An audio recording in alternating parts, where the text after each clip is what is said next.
Will Daniel Jones make the Giants fans miss him this season? What's his nickname now? It was Danny Dimes. Now it's Indiana Jones. Indiana Jones. Hey, that's one of the coldest nicknames. Yeah. That's cold. That's hard. I don't think he's going to make him miss him. Just because it was the right move for both parties. Yeah. Right? Daniel Jones needed to move on. The Giants needed to move on. I do think Daniel Jones revives his career this year, though. I really do. We see it all the time. Sam Darnold in Minnesota. We saw Geno Smith go to Seattle. Baker in Tampa. And going back even further, Kurt Warner was bagging groceries to the greatest show on turf, and now he's a Hall of Famer and a Super Bowl champion. Yep. It happens all the time. I don't like, though, the way that the Giants, similar to Burrow, and this was kind of one of my points, the way that they handled his first couple of years in New York, right? So they go into the first season, and Eli Manning, who's a two-time Super Bowl MVP, is a starter. They bench him after 2 games and say, all right, Jones, go in there. You're the heir to Eli Manning. Go take over.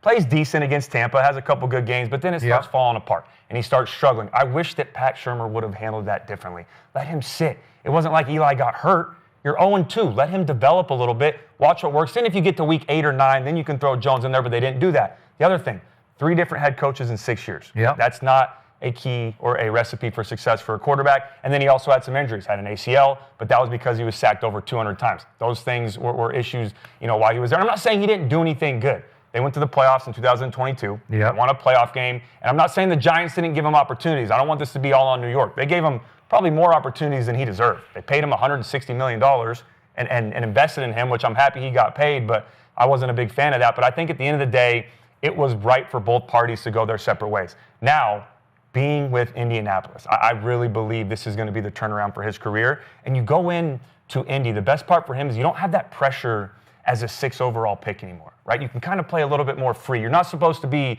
the savior of our organization. You're not supposed to be the next guy after Eli Manning. You go in to compete with Anthony Richardson, which I think a lot of people thought, all right, he's going to be a backup, but he ends up winning the job. And now you're kind of playing with house money. I wasn't expected to be the starter. I can go out there and play confident, and he is. And you're also only playing for $14 million instead of $40 million, and you don't have to live up to that contract, so there's a lot, less pressure in that as well. But I really believe this is going to be the thing that Daniel Jones needed to get him over that hump. You give him Michael Pittman Jr., you draft Tyler Warren, who's a damn good football player. He's a lot of fun to watch on film. You get Jonathan Taylor, you got a good offensive line, and now you pair him up with head coach and play caller Shane Steichen. I think the sky's the limit. Now, it's only 2 weeks, like Gerald would say. I don't want to overreact, but they haven't punted in 2 weeks either. This offense looks great. I know they've gone for it on a couple 4th downs, but if he can keep it up, it's never been the physical side of things for Daniel Jones. It's been the mental side of things, and he looks as comfortable as he ever has. That is true.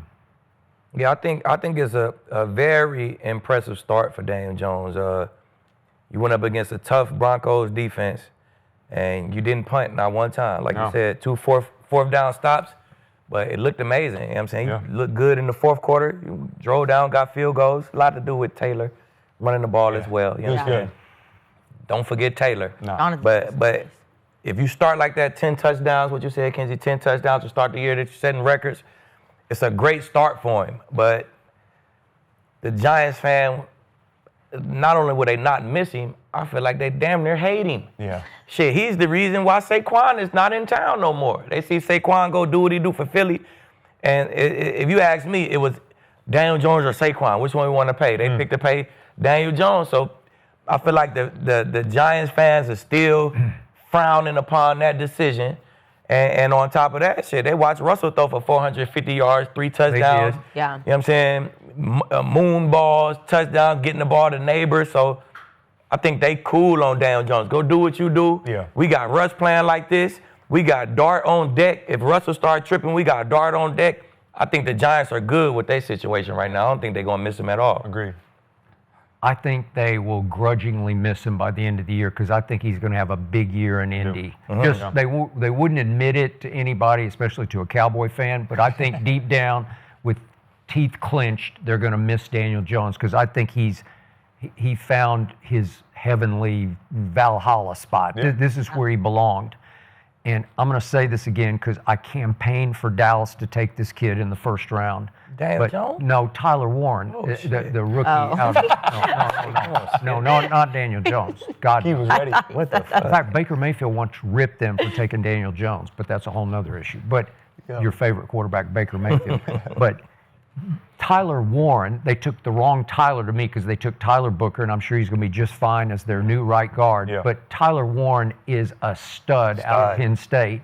And Pro Football Focus, I know it's 2 games, already ranks him the #1 tight end in pro football. He's leading all tight ends with 155 yards receiving because he leads them in targets and catches. And it's because Daniel Jones has a security blanket to throw to him. He will flat out get open and grab the football from anybody. So you've got that. You've got Jonathan Taylor, even though he's up there in years, but he's looking like he is cooking, man. Yeah. And I've always kind of liked Daniel Jones because he's 6'5", 230, and runs 4'8", because he can. When he gets loose, he can move. The intangibles are there. You know, and all he's lacked it's like the Wizard of Oz. You're off to see the wizard. He just doesn't have confidence. Yeah. Like you got to go see the wizard and get some confidence. Yeah. Okay. Well, I think he's gone to see Shane Steichen, and when I watch him, and I've watched him twice now, he just looks like he's handling himself like he believes he can actually do this now. So I think I won't bore you with their schedule, but as NFL schedules goes, it's winnable. There are a lot of winnable games where you could win 10-ish games, 11 games, and you'd be the talk of the league, man. And if that happens, and maybe they win a playoff game, then yeah. But he did win a playoff game, as you said, for the Giants. He already done that for him. So I feel like the Giants fan base, they miss Saquon. Why? Yeah, well, because Saquon won a Super Bowl. They got to watch Saquon win a Super Bowl. That's a good point. You know what I'm saying? And the worst part is that was televised too. You got to see how that went down. You feel me? And then you saw how it went down. They got to watch Saquon win a Super Bowl. If they lose Saquon and he don't win a Super Bowl, they're going to be like, oh, well, shit, it is what it is. Yeah. Now, only way they're going to miss him is he go win a chip. If Daniel Jones go win a Super Bowl, then the Giants fan base is going to be like, damn, we should have kept him. If he gonna win a fucking playoff game, they're gonna be like, we don't give a damn about no players. The same thing he did with us, bro.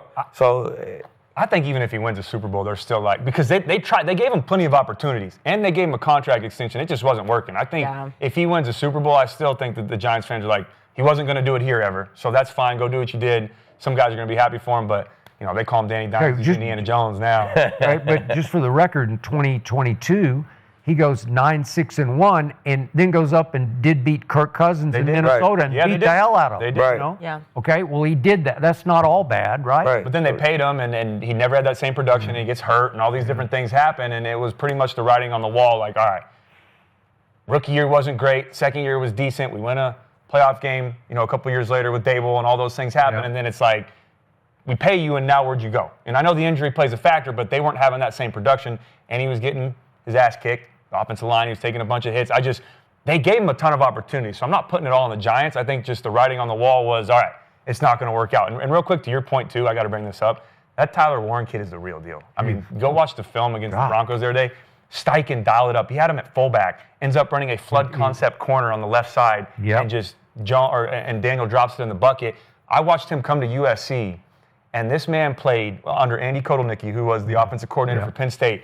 Kansas. Akib. Yeah, he was at Kansas. Penn State went and got his ass. We sold on that. Bro, we should have never let Kansas. Tell me what you do with this. Tight end Tyler Warren, he played quarterback, tight end, running back, receiver. Then he lined up at center, snapped the ball to Drew Aller, ran down the field and caught a touchdown, bro. Like, how do you game plan against that? He's a Swiss Army knife. Hey, Andy is a damn fool, bro. Kansas, he should have broke the bank. Whatever. He left Kansas from being an OC, went to Penn State to be the OC. Like, I don't give a damn. Pay him, bro. Yeah. Pay him and make him stay, bro. Andy go crazy. Yeah. But no, that's a good point. I think Danny. Well, let me say, the Cowboys have Jake Ferguson, who I like. Underrated. But Tyler Warren, I love. Yeah. Nah, for real. Well, we have Thursday Night Football tonight, so I just want one.